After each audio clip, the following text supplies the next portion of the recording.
Hello everyone, कैसे हो भाई आप सभी। आई थिंक सभी अच्छे होंगे, स्वस्थ होंगे। स्वागत करती हूँ मैं आप सभी का अचीवर्स ऑनलाइन क्लासेस में।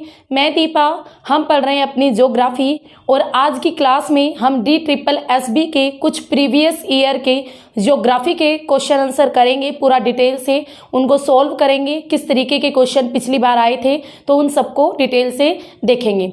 उससे पहले आप सभी के लिए एक इन्फॉर्मेशन भी है। अब अचीवर्स एकेडमी ऐप पर ज्योग्राफी का PGT और नेट लेवल का पेड कोर्स अवेलेबल है, तो जो स्टूडेंट लेना चाहते हैं वो वहां से पेड कोर्स ले सकते हैं। तो DSSB PGT कोर्स भी अवेलेबल है, तो देर नहीं हुई है। आप अभी भी अपना PGT क्लियर करना चाहते हो तो अचीवर्स एकेडमी ऐप ज्वाइन करें। तो चलिए शुरू करते हैं अपनी आज की क्लास। तो यहाँ पर हम 2018 के सारे क्वेश्चन आंसर सोल्व करेंगे ज्योग्राफी सब्जेक्ट के। तो 2018 में मॉर्निंग इवनिंग शिफ्ट होती ही है, तो यहाँ पर मेरे पास कुछ क्वेश्चंस पेपर हैं, तो उन्हीं में से मैं आपको क्वेश्चन कराऊंगी। तो जिसमें सबसे पहला क्वेश्चन आता है नर्मदा बचाओ आंदोलन। क्वेश्चन नंबर 1 इज नर्मदा बचाओ आंदोलन। देखो, मैं पूरा क्वेश्चन नहीं लिखूंगी, मैं सिर्फ बोलूंगी। आपके लिए मेन हेडिंग लिख दूंगी। नर्मदा बचाओ आंदोलन is a good example of. ये किसका एग्जाम्पल था, किसका उदाहरण है नर्मदा बचाओ आंदोलन? प्रेशर ग्रुप का, यानी आपका दबाव समूह, इंटरेस्ट ग्रुप, पॉलिटिकल पार्टी और मूवमेंट। तो देखो भाई, जैसे कि आप थोड़ा सा ध्यान देते ना तो आंसर अपने आप ही पता चल जाता है। नर्मदा क्या है? नदी है, और नदी में तो मूवमेंट होती है नदी के पानी में।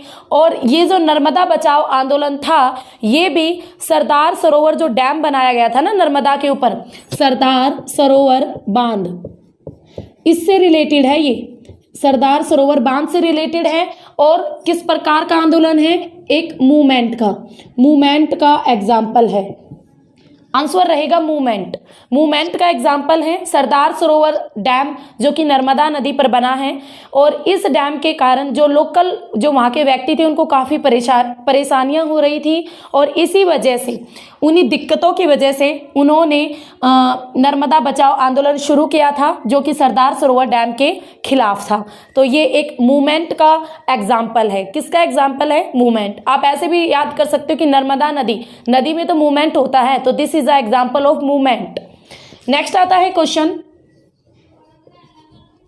नागा अर्जुन सागर बांध। ये सारे डैम है ना, मैंने अपने चैनल पर भी करवा रखे हैं, स्टडी विद दीपा सैनी। आप वहाँ पर भी जाके इन सभी डैम्स को देख सकते हो, पूरी वीडियो है। नागा अर्जुन सागर बांध ये एक प्रोजेक्ट था। ये कब लॉन्च हुआ था? क्वेश्चन में आया नागा अर्जुन सागर बांध कब लॉन्च हुआ था। ऑप्शन थे 1956, 1975, 1956, 1975, 1967, 1967, 1965, 1965। तो राइट आंसर रहेगा 1956। तो ये कब लॉन्च किया गया था? 1956। ठीक है, बट इस पर काम पूरा कंप्लीट कब हो गया था भाई? तो वो हो गया था आपका 1966 से 1967 के बीच पर लॉन्च हुआ था ये 1956 में। तो राइट आंसर रहेगा 1956, क्योंकि लॉन्च की ही बात की गई थी। ये नागा अर्जुन सागर बांध ये आपका तेलंगाना राज्य में है, और किस नदी पर है? कृष्णा नदी पर है। तो एक्स्ट्रा इन्फॉर्मेशन भी जितना याद करते चलोगे वो हमारे लिए बेनिफिट रहेगी। नेक्स्ट आता है क्वेश्चन नंबर 3, जो आपका अंडोमान निकोबार, ये क्या है? द्वीप समूह है भारत का। अंडोमान निकोबार द्वीप समूह, अंडोमान निकोबार भारत का द्वीप समूह है भाई। और जो ये अंडोमान निकोबार भारत के द्वीप समूह हैं, ये भारत का एक UT भी है, यानी केंद्र शासित प्रदेश भी है। अब क्वेश्चन में क्या आया था? Andaman Nicobar, total area of Andaman Nicobar island. तो इसका हमें टोटल एरिया बताना, यानी कुल क्षेत्रफल। ऑप्शन थे 8249 kilometre square, 8532 kilometre square, 8921 kilometre square, 8191 kilometre square. तो राइट आंसर रहेगा 8249 किलोमीटर स्क्वायर। ठीक है, स्क्वायर किलोमीटर स्क्वायर जो आपको लगे वैसे बोल लेना। तो 8249 किलोमीटर स्क्वायर या स्क्वायर किलोमीटर अंडोमान निकोबार द्वीप समूह भारत के पूर्व की ओर बंगाल की खाड़ी में है ये द्वीप समूह अंडमान निकोबार, ठीक है। और अंडमान निकोबार द्वीप समूह की कैपिटल क्या है? Port Blair, port Blair. तो इन सारी चीजों को आप याद रखोगे। नेक्स्ट आता है क्वेश्चन नंबर 4। यहाँ पर कुछ स्टेटमेंट दी है और ये स्टेटमेंट बायोमास से रिलेटेड है। तो यहाँ पर पूछा गया है कि निम्न स्टेटमेंट्स में से कौन सी करेक्ट है, कौन सी जो व्याख्या है बिल्कुल ठीक है जो कि बायोमास को दर्शाती है। तो व्हाट इज बायोमास? बायोमास से रिलेटेड यहाँ पर कुछ व्याख्याएं दी गई हैं, हमें बताना है कौन सी करेक्ट है। तो बायोमास होता क्या है? तो इसकी जो बिल्कुल करेक्ट है वो क्या होगी? देखो बहुत लंबी लंबी चौड़ी चौड़ी है, मैं आपको सिंपली तौर पर बता देती हूँ बायोमास क्या होते हैं।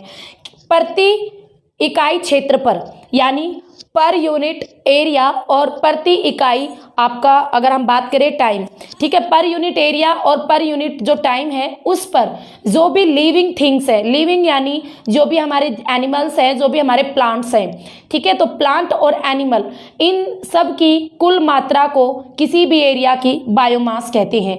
तो प्रति इकाई क्षेत्रफल पर और प्रति इकाई यानी किसी पर्टिकुलर टाइम में किसी एरिया में जीवित जो जीव हैं, जो प्लांट्स हैं, जो पौधे हैं, जो जंगली जानवर है, उन सब की कुल मात्रा को यानी क्वांटिटी को, उन सब की कुल क्वांटिटी को और उनके वेट को भी, यानी वजन, वेट यानी वजन और भार को भी, तो उनके वजन को, भार को, उनकी क्वांटिटी को, उनकी मात्रा को बायोमास कहते हैं। ठीक है, हमारे भारत में भी विश्व के अंदर भी काफी बायोमास है, टुंड्रा बायोमास, ये मैंने आई थिंक करवा भी रखा अपने चैनल पर।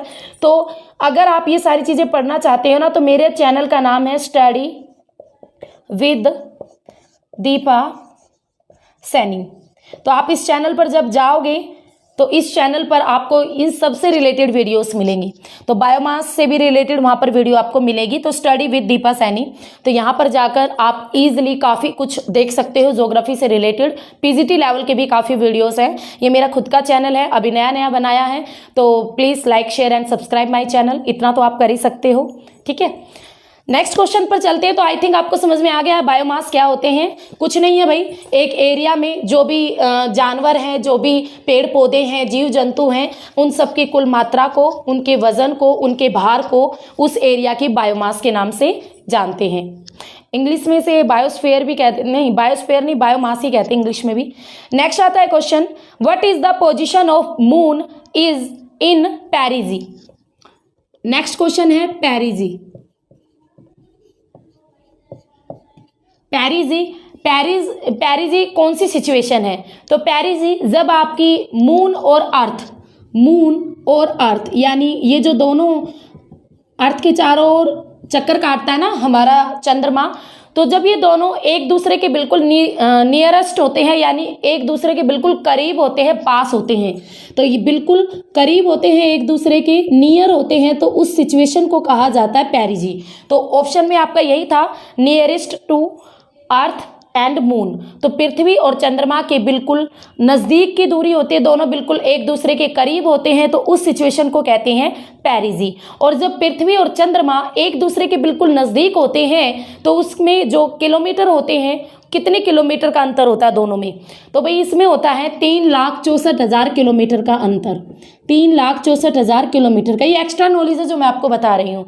उसके अलावा मैक्सिमम बात करें, ये तो है minimum distance of moon and earth, minimum. अब मैक्सिमम डिस्टेंस की बात करें तो मैक्सिमम होता है 4,06,000 किलोमीटर। Maximum is 4,06,000 kilometre. ठीक है, ये पेरिजी है मिनिमम वाली डिस्टेंस, मैक्सिमम को अपोजी कहते हैं, पेरिजी अपोजी। ठीक है, अधिकतम दूरी अपोजी। अब आपको मिनिमम पता चल गई, मैक्सिमम पता चल गई, एवरेज भी तो पता होनी चाहिए, एवरेज भी एग्जाम में पूछी जाती हैं। तो पृथ्वी और चंद्रमा यानी मून और अर्थ के बीच की जो औसत दूरी है वो है भैया आपकी 3,84,400 किलोमीटर। ठीक है, 3,84,400 किलोमीटर बिल्कुल एवरेज डिस्टेंस है पृथ्वी और चंद्रमा के बीच का। तो आई थिंक आपको ये तीनों ही चीजें याद रखनी पड़ेगी अगर आप DSSB का एग्जाम देने जा रहे हो, तो वहां पर इस तरीके के क्वेश्चन आते हैं। नेक्स्ट आता है क्वेश्चन NRSA। इसकी फुल फॉर्म पूछी गई थी भाई, फुल फॉर्म NRSA की फुल फॉर्म। तो जो आंसर थे उसमें मैं सीधा सारे ना बोलकर टाइम वेस्ट वाली बात है, हम सीधा आंसर पर चलते हैं। एन से था द नेशनल, आर से था रिमोट, एस से था सेंसिंग, ए से था एजेंसी। तो भारत में जो रिमोट सेंसिंग की एजेंसी है उसकी शॉर्ट फॉर्म थी। भारत में सुदूर संवेदन रिमोट सेंसिंग जिसके तहत क्या किया जाता है, सैटेलाइट के माध्यम से पृथ्वी के किसी भी भाग की फोटो कैप्चर की जाती है उसके संपर्क में आए बिना। ठीक है, तो सैटेलाइट द्वारा जो पिक्चर्स कैप्चर की जाती है उसी के अकॉर्डिंग उन सबसे रिलेटेड जितना भी काम होता है वो NRSA में होता है। तो इसकी फुल फॉर्म है the national remote sensing agency. Next question आता है, जो नेपाल है, नेपाल में पॉपुलर मूवमेंट कब स्टार्ट हुआ था? पॉपुलर मूवमेंट, नेपाल के अंदर पॉपुलर मूवमेंट कब शुरू हुआ था? तो ये पॉपुलर मूवमेंट नेपाल में शुरू हुआ था, पहले तो आप ये याद रखोगे। और कब हुआ था भाई? अप्रैल 2006 में। तो इसमें ज़्यादा कुछ घुसने की नीड नहीं है, सिर्फ इतना याद कर लोगे इनफ है। अप्रैल 2006 में नेपाल के अंदर पॉपुलर मूवमेंट हुआ था। नेक्स्ट आता है क्वेश्चन, व्हाट इज खमसीन? खमसीन क्या है?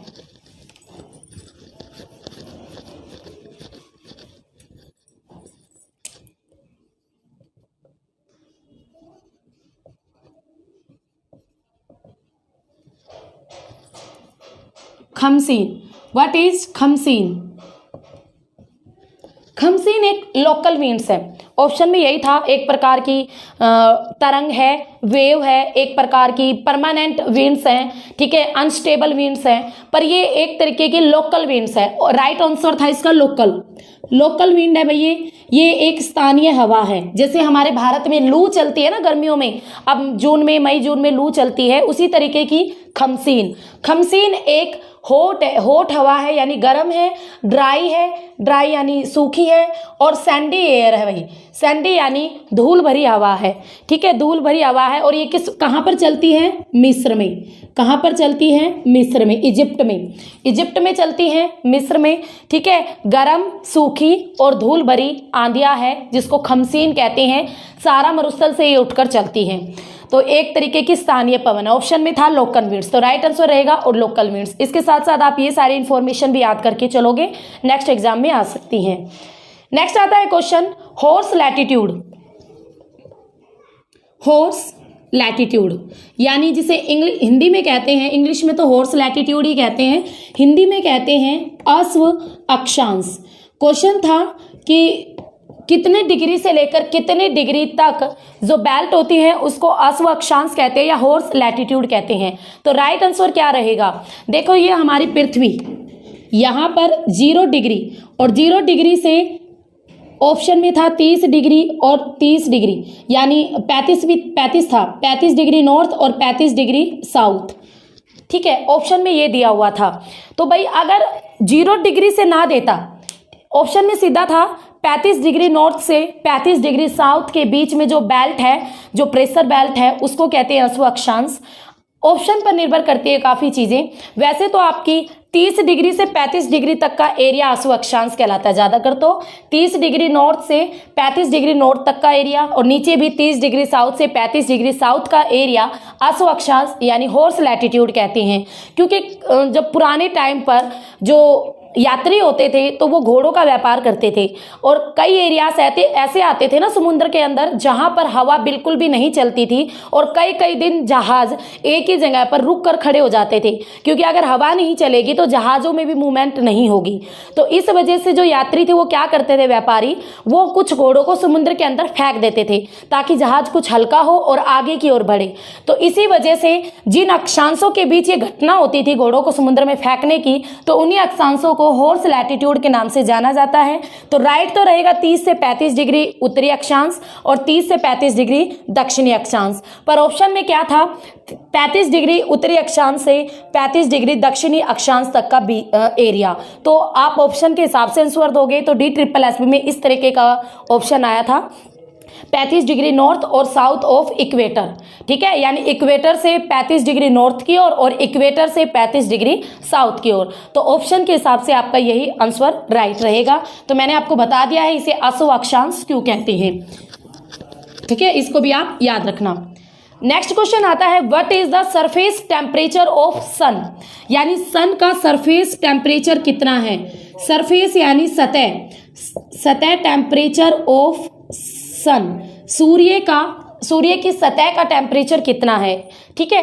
तो केल्विन में ऑप्शन थे 3550 केल्विन, 4290 केल्विन, 9940 केल्विन और लास्ट था 5778 केल्विन। तो केल्विन में इसका राइट आंसर रहेगा 5778 केल्विन। तो राइट आंसर इज, आप इसको अच्छी तरीके से याद करके जाना, ये काफी एग्जाम्स में पूछा जाता है।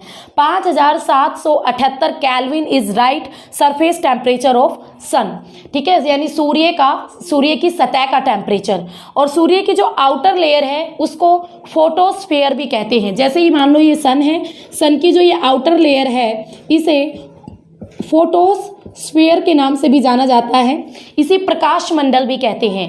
और अगर डिग्री सेल्सियस में इसके टेम्परेचर की बात करें तो भाई डिग्री सेल्सियस में इसका टेम्परेचर 6000 डिग्री सेल्सियस के लगभग है, ठीक है। और अगर हम बात करें सूर्य के कोर की, यानी सूर्य का बिल्कुल आंतरिक भाग जिसे कोर कहते हैं, इसके टेम्परेचर की बात करें तो लगभग 1.5 करोड़ डिग्री सेल्सियस के लगभग है, ठीक है, 1.5 करोड़ डिग्री सेल्सियस के लगभग है सूर्य के आंतरिक भाग का तापमान। सूर्य में 2 ही गैसें हैं, हाइड्रोजन और हीलियम, कुछ मात्रा में अन्य भी गैसें हैं पर मैक्सिमम हाइड्रोजन और हीलियम है। और इन्हीं दोनों गैसों में विस्फोट होते रहते हैं, नाभिकीय विखंडन की प्रक्रिया होती रहती है, जिसकी वजह से सूर्य अपने आप ऊर्जा को उत्सर्जित करता है, पैदा करता है। और ऊर्जा का भंडार है, ऊष्मा का भंडार है सूर्य।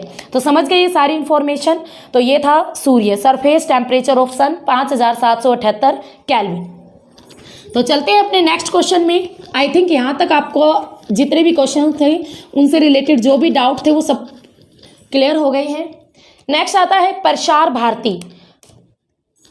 भारत में प्रसार भारती की शुरुआत कब हुई? तो ऑप्शन थे 1994, 1997, 1999, 1991। तो राइट आंसर रहेगा जो भारत के अंदर जो प्रसार भारती था वो 1997 में आया था।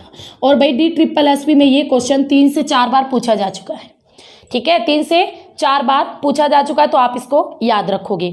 नेक्स्ट आता है भारत में नहीं, वर्ल्ड में जो टाइम जोन है, यानी पूरे विश्व को कितने समय में बांटा गया, कितने टाइम जोन में पूरे वर्ल्ड को बांटा गया है, कितने टाइम जोन में। तो पूरे वर्ल्ड का टाइम जोन पूछा गया है, पूरे वर्ल्ड को कितने टाइम जोन में बांटा गया है। तो राइट आंसर रहेगा 24।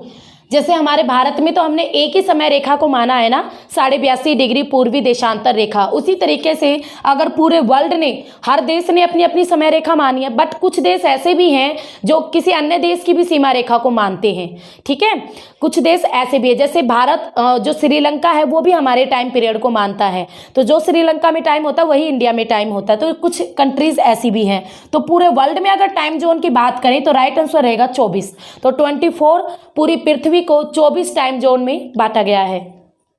नेक्स्ट आता है, फुल फॉर्म बतानी है आपको, TPDS।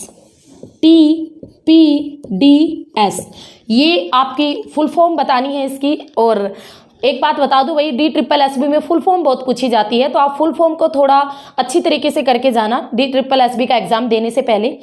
तो TPDS हम सारे नहीं पढ़ेंगे, मैं आपको एग्जैक्ट बता देती हूँ TPDS की फुल फॉर्म क्या है। Targeted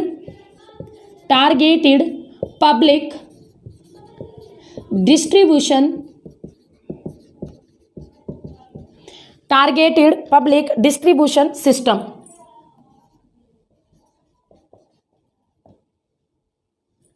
targeted public distribution system. Next आता है क्वेश्चन, जियोग्राफी में सर्वे ऑफ इंडिया की स्थापना की गई थी, ठीक है, भूगोल में सर्वे ऑफ इंडिया यानी भारतीय सर्वेक्षण विभाग, हिंदी में बात करें भारतीय सर्वेक्षण विभाग और इंग्लिश में सर्वे ऑफ इंडिया। ये सर्वे ऑफ इंडिया अगर किसी स्टूडेंट को ना पता हो तो भारत में किस एरिया में किस तरीके का कहाँ पर नदी है, कहाँ पर लैंड है, कहाँ पर घर बने हुए हैं, कहाँ पर सड़कें हैं, तो इन सब चीज़ों का सर्वे किया जाता है। हम कहते हैं ना पॉपुलेशन का भी भाई सर्वे हो रहे हैं, ठीक है, तो अपनी इन्फॉर्मेशन ठीक ठाक दो, सर्वे हो रहे हैं पॉपुलेशन से रिलेटेड। उसी तरीके से इंडिया में जो सर्वे विभाग है, भारतीय सर्वेक्षण विभाग की स्थापना कब की गई थी? तो सर्वे ऑफ इंडिया की स्थापना कब की गई थी? ऑप्शन थे 1864, 1764, 1867 और 1767। तो भाई 1767 में भारत में भारतीय सर्वेक्षण विभाग की स्थापना की गई थी। और ये क्वेश्चन आपका पीजीटी में, टीजीटी में और भी अन्य एग्जाम से पूछा जाता है बार बार, तो इस क्वेश्चन को अच्छी तरीके से पढ़ लेना। भारतीय सर्वेक्षण विभाग 1767 में इसकी स्थापना की गई थी, ठीक है। नेक्स्ट आता है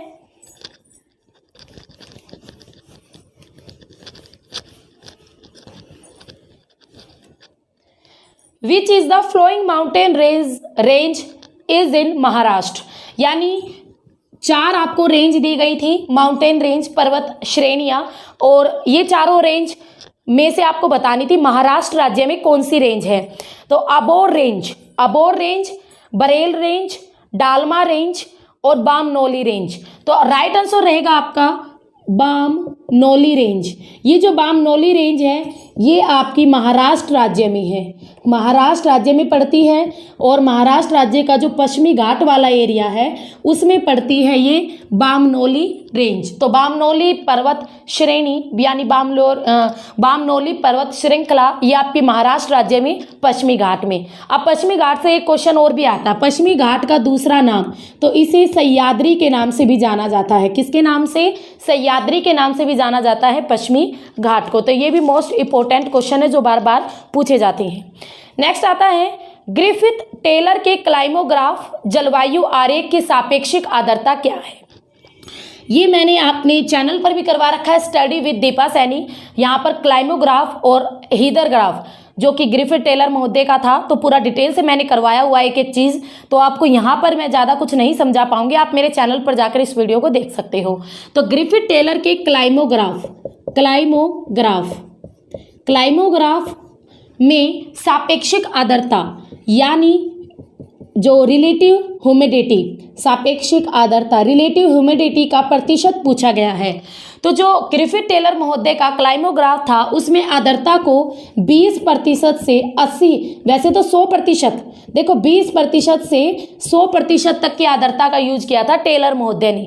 बट DSSB के ऑप्शन में क्या था? 10 से 60%, 20 से 70%, 10 से 70% और 20 से 80%। तो राइट आंसर क्या रहेगा? 20 से 80%, 20 से 80%, क्योंकि मैक्सिमम 80 ही था, ठीक है, और शुरुआत 20 से थी, तो इसलिए हम 10 नहीं लेंगे। तो 20 से 80% इज राइट आंसर। ऑप्शन के हिसाब से कई बार हमें आंसर के जवाब देने पड़ते हैं, एग्जैक्ट ये है, ऑप्शन में ये था, तो आप इसको टिक करोगे। नेक्स्ट आता है क्वेश्चन, निम्न में से किस राज्य में जनसंख्या का घनत्व अधिक है? आपको बताना है पॉपुलेशन डेंसिटी मैक्सिमम किस राज्य में है। आपको राज्य दिए गए हैं, स्टेट दिए गए हैं, गिवन है राजस्थान, तेलंगाना, यूपी, तमिलनाडु। देखो राजस्थान क्षेत्रफल की दृष्टि से भारत का सबसे बड़ा राज्य, सेकंड इज तेलंगाना, 2 जून 2014 को बनाया गया था ये राज्य आंध्र प्रदेश से अलग करके। थर्ड इज यूपी, भारत की सबसे अधिक जनसंख्या वाला राज्य, और फोर्थ इज तमिलनाडु। तमिलनाडु एक ऐसा राज्य है जहां सर्दियों में अधिक वर्षा होती है, ठीक है, सर्दियों में इसके कोरोमंडल तट पर वर्षा होती है सर्दियों में, एकमात्र राज्य। अब देखो राजस्थान यानी सूखा सूखा, यहाँ पे तो पॉपुलेशन कम है, तो जनसंख्या अधिक कैसे होगा यहाँ पर? क्या इनमें चारों राज्य में से जनसंख्या घनत्व यानी एक प्रति इकाई क्षेत्रफल पर कितने लोग रह रहे हैं, तो वो तो अधिक हो ही नहीं सकता ना, क्योंकि थार मरुस्थल भी राजस्थान में है, सूखा इलाका है, दूर दूर तक लोग नहीं रहते, तो राजस्थान में कहाँ जनसंख्या घनत्व अधिक होगा? तो फर्स्ट इज रॉन्ग। यूपी देखो, यूपी में जनसंख्या अधिक है, ठीक है, जनसंख्या अधिक है और एरिया भी अच्छा खासा ले रहा है और भारत की सबसे अधिक जनसंख्या वाला। तो अगर इन चारों की बात करेंगे ना तो सीधे तौर पर हमें पता चल जाएगा भाई जनसंख्या भी इसमें अधिक है और एरिया भी ठीक ठाक ले रहा है। तो राइट आंसर रहेगा यूपी। निम्न में से इन 4 राज्यों में से जनसंख्या घनत्व सबसे अधिक किसमें है? यूपी। वैसे अगर बताऊं 2011 की पॉपुलेशन के अकॉर्डिंग सबसे ज्यादा जनसंख्या घनत्व भारत में बिहार राज्य में है, 1102 व्यक्ति प्रति वर्ग किलोमीटर। ठीक है, भारत में 1102 व्यक्ति प्रति वर्ग किलोमीटर बिहार राज्य में सबसे अधिक जनसंख्या घनत्व है। सेकंड नंबर पर आता है वेस्ट बंगाल का यानी पश्चिम बंगाल का। और सबसे कम जनसंख्या घनत्व अरुणाचल प्रदेश में है भाई, 17 व्यक्ति प्रति वर्ग किलोमीटर। यानी अरुणाचल प्रदेश में एक वर्ग किलोमीटर पर 17 लोग रहते हैं। ठीक है, तो ये इतनी नॉलेज हमने यहाँ से गेन कर ली है। तो आगे चलते हैं। नेक्स्ट आता है रॉक सर्कल। रॉक सर्कल यानी आपका चट्टानों का चक्र, जो कि आई थिंक आपने पढ़ा भी होगा, ज़्यादा मुश्किल क्वेश्चन नहीं है। रॉक सर्कल यहाँ पर पूछा गया था। रॉक सर्कल में यानी चट्टानों के चक्र में सबसे पहले आपकी आती है आग्नेय चट्टान। बिल्कुल राइट, सबसे पहले हमारी आग्नेय चट्टान आती है। सेकंड इन्होंने डाला सेडिमेंट्री रॉक्स आती है यानी अवसादी चट्टान। बिल्कुल राइट भाई, सेकंड नंबर पर अवसादी चट्टान डाला। और थर्ड पर इन्होंने डाला फिलिंग द ब्लैंक्स की फिलिप्स की थर्ड पर क्या आती है, कौन सी चट्टान आती है? तो आग्नेय, अवसादी और थर्ड पर क्या आता है? रूपांतरित यानी मेटामॉर्फिक रॉक्स। तो राइट आंसर रहेगा रूपांतरित चट्टान या जिसे कायांतरित चट्टान भी कहते हैं, इंग्लिश में से कहते हैं मेटामॉर्फिक रॉक्स। ठीक है, तो रूपांतरित चट्टान थर्ड। तो राइट आंसर रहेगा रूपांतरित। यानी ये जो रूपांतरित चट्टान है ना, आग्नेय और अवसादी चट्टानें जब अधिक दबाव या अधिक तापमान के संपर्क में आती है तो अपने रूप में, अपने शरीर में कुछ चेंज कर लेती है। जैसे आपका चूना पत्थर एक अवसादी चट्टान है और जब अधिक तापमान के संपर्क में आता है, अधिक प्रेशर के संपर्क में आता है तो संगमरमर यानी मार्बल बन जाता है। अब कहाँ चूना पत्थर जो बिल्कुल सॉफ्ट होता है और कहाँ आपके घर के मार्बल जो बिल्कुल स्ट्रोंग होते हैं। ठीक है, तो मार्बल में चेंज हो जाते हैं। तो वो मार्बल क्या है? एक रूपांतरित चट्टान है और चूना पत्थर क्या? एक अवसादी। इस प्रकार से चट्टानें अपना रूप बदलती है। तो ये भी आपके DSSB में पूछा गया था। नेक्स्ट क्वेश्चन आता है, भारत निम्न में से भारत का एकमात्र सक्रिय ज्वालामुखी यानी भारत में जो एक्टिव वोल्केनो है वो किस द्वीप पर है? एक्टिव वोल्केनो किस द्वीप पर है? तो भारत में जो एक्टिव वोल्केनो है वो भाई आपका बैरन द्वीप पर है। ये तो सीधा सीधा क्वेश्चन है, ज़्यादा कुछ है नहीं इससे।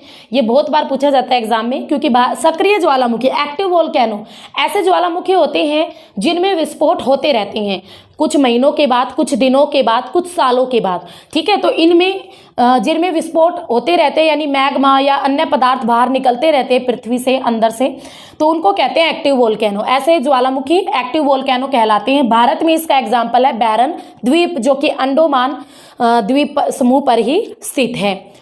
नेक्स्ट आता है कोकोस प्लेट। नेक्स्ट क्वेश्चन है कोकोस प्लेट। ये आपका प्लेट विवर्तन के सिद्धांत से ही रिलेटेड है। एक छोटी सी प्लेट है कोकोस प्लेट।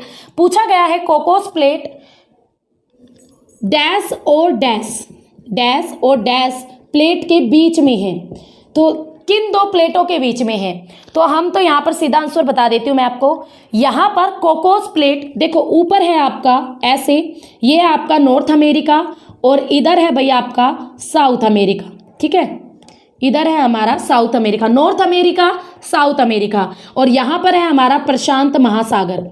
तो यहाँ पर ये प्रशांत प्लेट है। ठीक है, पृथ्वी की सबसे बड़ी प्लेट प्रशांत प्लेट, और यहाँ पर उत्तरी अमेरिकी प्लेट है, यहाँ पर दक्षिण अमेरिकी प्लेट है, और ये जो बीच में पड़ती है इसे कहते हैं मध्य अमेरिकी प्लेट, मध्य अमेरिकी प्लेट। और जो ये आपकी कोकोस प्लेट है ये मध्य अमेरिकी प्लेट और प्रशांत प्लेट के बीच में यहाँ पर स्थित है। यहाँ पर है आपकी कोकोस प्लेट। ठीक है, तो आपकी मध्य अमेरिकी प्लेट और प्रशांत प्लेट दोनों ही प्लेटों के बीच में स्थित है कोकोस प्लेट। ठीक है, समझ गए? एक छोटी सी प्लेट है यानी एक आइलैंड का हिस्सा हो सकती है, एक लैंड का हिस्सा हो सकती है। कोकोस प्लेट एक छोटी सी प्लेट है पर एग्जाम में बहुत पूछी जाती है, तो कोकोस प्लेट को आप याद रखोगे। नेक्स्ट क्वेश्चन आता है कोकोस प्लेट यानी क्या रहेगा? मध्य अमेरिका और प्रशांत प्लेट के बीच में स्थित है कोकोस प्लेट। नेक्स्ट क्वेश्चन आता है पृथ्वी और सूर्य के बीच की एवरेज डिस्टेंस पूछा गया है, औसत दूरी, एवरेज डिस्टेंस पृथ्वी और सूर्य के बीच का, यानी अर्थ और सन के बीच की औसत दूरी क्या है। देखो हम तीनों पढ़ेंगे, मैक्सिमम, मिनिमम एंड एवरेज। तो सबसे पहले तो मैं आपको एवरेज ही बता दूं, तो पृथ्वी और सूर्य के बीच की पूरी फुल फॉर्म में यहां पर दी गई थी 14,95,98,000 किलोमीटर। बिल्कुल आपको एग्जैक्ट लिखनी है तो आप यहां से लिख सकते हो 14,95,98,000 किलोमीटर, ठीक है। वैसे शॉर्ट फॉर्म में 14.95 करोड़ किलोमीटर पृथ्वी और सूर्य के बीच की एवरेज डिस्टेंस, औसत दूरी। मैक्सिमम की बात करें तो 15.21 करोड़ किलोमीटर, ठीक है, 15.21 करोड़ किलोमीटर, जिसको बोलते हैं अपसोर। अपसोर इस वाली सिचुएशन को, जब सूर्य और पृथ्वी के बीच मैक्सिमम दूरी होती है, उसे कहते हैं अपसोर। और मिनिमम डिस्टेंस की बात करें 14.70 करोड़ किलोमीटर, इसे कहते हैं उपसोर। उपसोर, उपसोर, अपसोर, परिहिलिन, अपिहिलिन, ठीक है, एपिहिलिन, परिहिलिन, इनके नाम से ये जाने जाते हैं, पेरिहिलिन, अपिहिलिन। तो उपसौर, अपसौर 15.21 maximum distance of sun and earth, और minimum distance of sun and earth उपसौर 14.70 crore kilometre, average distance of sun and earth 14.95 crore kilometre. तो आपको ये तीनों ही याद रखनी पड़ेगी। तो चलते हैं अपने नेक्स्ट क्वेश्चन की ओर। तो यहाँ पर तो मैं आज आपको केवल 2018 के क्वेश्चन पेपर सोल्व करवा रही हूँ, केवल ज्योग्राफी के। वैसे अगर हम बात करें ना तो आज की क्लास में हम 20 से 25 क्वेश्चन कर रहे हैं, पर उनके साथ साथ कम से कम हम आज 60 से 70 क्वेश्चन डिस्कस कर रहे हैं आज की क्लास में। तो मोस्ट इंपॉर्टेंट है आपकी आज की क्लास आप सबके लिए। नेक्स्ट क्वेश्चन आता है महानदी। महानदी जो नदी है, ठीक है, महानदी नदी का जो डेल्टा है, डेल्टा यानी समुद्र में जब ये नदी मिलती है तो इस डेल्टा के साउथ की ओर यानी दक्षिण की ओर कौन सी झील है, ठीक है। महानदी जब नदी समुद्र में मिलती है तो इसके साउथ की ओर कौन सी झील है। तो देखो थोड़ा ध्यान दो, महानदी छत्तीसगढ़ और उड़ीसा में से बहती है।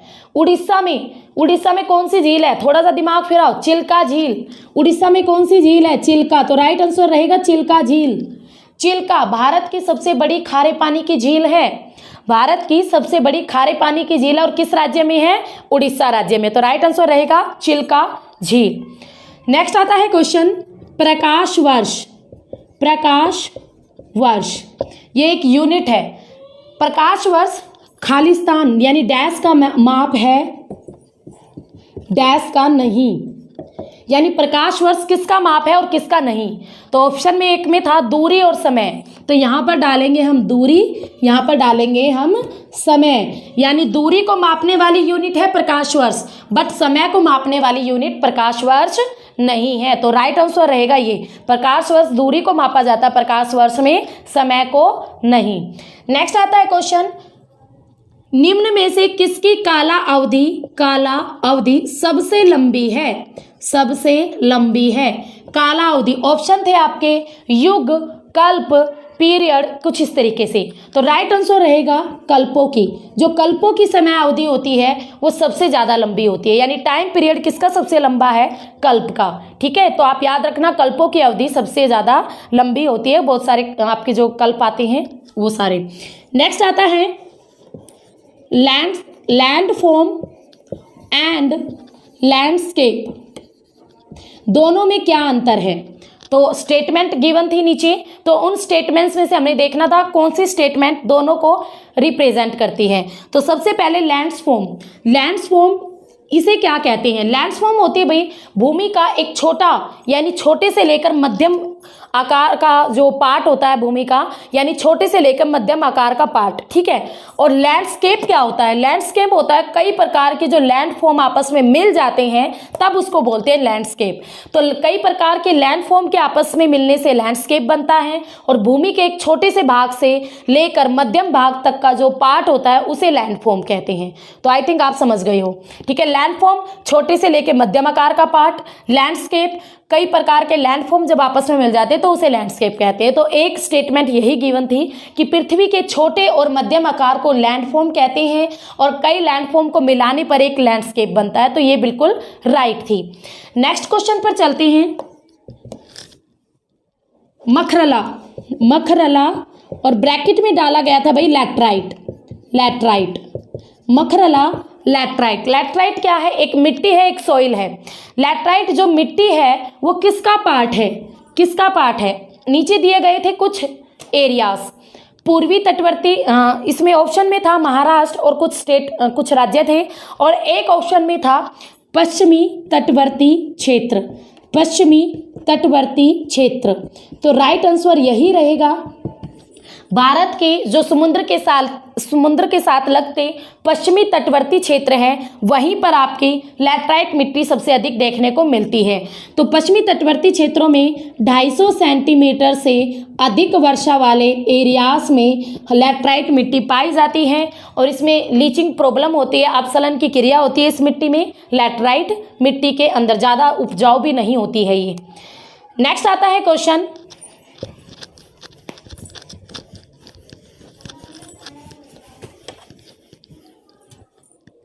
उष्णकटिबंधीय सदाबहार और अर्ध सदाबहार वन निम्न में से कहाँ पाए जाते हैं? तो कुछ राज्यों के नाम थे उष्णकटिबंधीय, यानी आपके जो एवरग्रीन ट्रॉपिकल जो फॉरेस्ट हैं, जो सदा हरे भरे रहते हैं, जो अधिक वर्षा वाले एरियाज में मिलते हैं, और उनके साथ साथ जो अर्ध सदाबहार वन हैं वो भारत में कहाँ देखने को मिलते हैं? तो इसका राइट आंसर रहेगा भारत के जो उत्तर पूर्वी राज्य हैं, उत्तर पूर्वी जो भारत के राज्य हैं, ऐसे भारत के 7 राज्य हैं भाई उत्तर पूर्व में, इन्हीं में ही आपके सदाबहार वन और अर्ध सदाबहार वन ज़्यादातर देखने को मिलते हैं। तो इनमें आपका अरुणाचल प्रदेश, नागालैंड, मणिपुर, मिजोरम, त्रिपुरा, असम, मेघालय, ठीक है। तो ये सारे राज्य आ जाते हैं भारत के 7 सिस्टर के नाम से भी जानते हैं। हो गए ना 7? अरुणाचल प्रदेश, नागालैंड, मणिपुर, मिजोरम, त्रिपुरा, असम और मेघालय। तो ये 7 राज्य हैं जो कि भारत के उत्तर पूर्वी राज्यों के नाम से जाने जाते हैं। तो सदाबहार वन और अर्ध सदाबहार वन, दोनों ही वन भारत के इन 7 राज्यों में ही अधिक मात्रा में देखने को मिलते हैं। नेक्स्ट क्वेश्चन आता है, हाइड्रोलॉजिकल का अंश नहीं है। हाइड्रोलॉजिकल का अंश, इसका अंश नहीं है। तो हाइड्रोलॉजिकल का अंश नहीं है, क्या नहीं है? तो देखो हाइड्रोलॉजिकल यानी इसे हिंदी में कहेंगे हाइड्रो यानी जल, लॉजिकल जल योजन, क्या कहेंगे? जल योजन। तो ऑप्शन थे वाष्पीकरण, वर्षण, घनीकरण, हाइड्रेशन। तो राइट आंसर रहेगा हाइड्रेशन, क्योंकि हाइड्रेशन को ही क्या कहते हैं? हाइड्रेशन को ही जल योजन कहते हैं। हाइड्रेशन को ही जल योजन, ये थोड़ा थोड़ा साइंस में भी आ जाता है, बट ये जियो का भी पार्ट है हाइड्रोलॉजिकल, ठीक है। ये एक जल योजन यानी जल की क्रिया होती है जिसमें जल की मूवमेंट, अपर्दन किस तरीके से कर रहा है, तो ये सारी चीजें इसमें शामिल होती हैं। नेक्स्ट आता है क्वेश्चन, 1 इंच को 4 मील में बदलना है और RF ज्ञात कीजिए। ये आपका PGT लेवल का क्वेश्चन है, बट DSSS भी कुछ नहीं कह सकते, वो कितना ही डीपली क्वेश्चन डाल देते हैं। तो RF में इसको बदलना है तो कुछ नहीं करना, सबसे पहले आपको पता होना चाहिए 1 मील में कितने इंच होते हैं। तो भाई 1 मील में 63,360 इंच होते हैं, आपको इस चीज़ को याद रखना है। 1 मील में कितने इंच होते हैं? 63,360। अब यहाँ 4 मील है और हमें इंच दिखानी है तो कितने निकलेंगे? तो आपको 63,360 इंटू 4 तो कर दो, 4 6 24, 2 4 3 12, 2 14, 1 4 3 12 और 1 13, 1 4 6 24 और 25। तो आंसर रहेगा 1 मील। तो यहाँ पे 1:, ठीक है, ये आपका राइट आंसर हो जाएगा। और ये क्या निकल कर आ गई? इंच, ठीक है। तो ऑप्शन में एक यही था 1:253 440 इंच। तो राइट आंसर रहेगा ये। बस आपको ये याद रखना है 1 मील में कितने इंच होते हैं, 1 मील में कितने इंच होते हैं। तो ज़्यादा मुश्किल नहीं था, सीधा गुना करना है और हमें निकाल लेनी है यूनिट और अपनी सीधी भर देनी है। बस इस चीज़ को याद रखोगे, 1 मील में 63,360 इंच होते हैं। नेक्स्ट क्वेश्चन आता है, कर्क रेखा, कर्क रेखा से रिलेटेड क्वेश्चन है भाई। क्वेश्चन देखो, सिंपल क्वेश्चन तो DSSS भी पूछता ही नहीं है। तो यहाँ पर क्या क्वेश्चन पूछा कर्क रेखा से। सबको पता है हमारे भारत देश के बिल्कुल सेंटर से गुजरती है कर्क रेखा, 8 राज्यों को टच करती है। राज्यों के नाम भी आपने याद कर लिए हैं। बट यहाँ पर क्या पूछा, कर्क रेखा को पश्चिम में कौन सा पार्ट टच करता है और पूर्व में कौन सा पार्ट टच करता है। तो यहाँ पर पश्चिम की बात की गई है, यहाँ पर पूर्व की। ऑप्शन में था एक, पश्चिम में कच्छ का रण, तो बिल्कुल राइट था भाई। तो गुजरात में सबसे पश्चिमी राज्य है जिसमें टच करती है कर्क रेखा, और कच्छ का रण भी गुजरात में पड़ता है। और पूर्व में था मिजोरम, तो बिल्कुल राइट, पूर्व में मिजोरम आएगा। तो पूर्व की ओर बिल्कुल लास्ट मिजोरम है, ठीक है। तो ऑप्शन था कच्छ का रण कोमा मिजोरम, तो राइट आंसर यही रहेगा। जो कर्क रेखा है पश्चिम में गुजरात में कच्छ का रण, और ये मिजोरम तो खुद ही राज्य है, तो यहाँ से टच होती है पश्चिम और पूर्व की ओर। नेक्स्ट क्वेश्चन आता है, किस देश में पानी हेतु संघर्ष हुआ था। किस देश में पानी हेतु संघर्ष हुआ था। देखो ये कई क्वेश्चन ऐसे होते हैं ना जो कई बार करंट से उठा लिए जाते हैं या इतनी हिस्ट्री वगैरह से उठा लिए जाते हैं। तो पानी हेतु संघर्ष जो हुआ था वो बोलीविया में हुआ था। याद रखना किस देश में हुआ था, बोलीविया में। बोलीविया में हुआ था भाई पानी हेतु संघर्ष। पानी हेतु संघर्ष बोलीविया में हुआ था। नेक्स्ट क्वेश्चन आता है, एक लंबे टाइम पीरियड में, एक लंबे टाइम पीरियड की यानी एक बहुत लंबा समय की जो हमारी दशाएं होती है, वायुमंडलीय दशाएं यानी वायुमंडल के अंदर एक लंबे टाइम पीरियड के अंदर जो भी आपका घटनाएं घटित होती हैं, जैसे बारिश हो रही है, तापमान बढ़ रहा है, घट रहा है, ठीक है, प्रेसिपिटेशन हो रहा है, क्लाउड है, स्नोफॉल हो रहा है, तो इस तरीके की जो भी चीज़ें होती हैं उन्हें क्या कहते हैं, एक लंबे टाइम पीरियड। ऑप्शन थे वेदर कहते हैं या फिर क्लाइमेट कहते हैं, और 2 ऑप्शन और थे।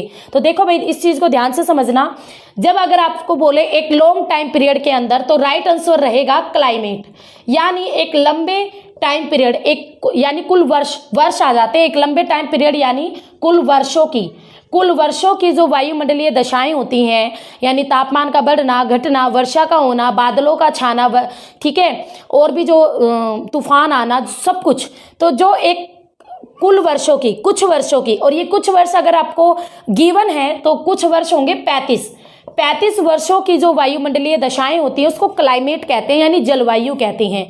और शॉर्ट टर्म की, शॉर्ट यानी कुछ दिनों की, कुछ सप्ताह की और कुछ महीनों की जो जलवायु दशाएं होती है उसे आपका वेदर कहते हैं, मौसम कहते हैं। समझ गए, यानी शॉर्ट टर्म में जो हमारी वायुमंडलीय दशाएं होती है उसे वेदर कहेंगे, और लॉन्ग टर्म में जैसे आपकी 35 वर्षों के कुल योग के जो जलवायु दशाएं होती हैं उसे कहा जाता है क्लाइमेट।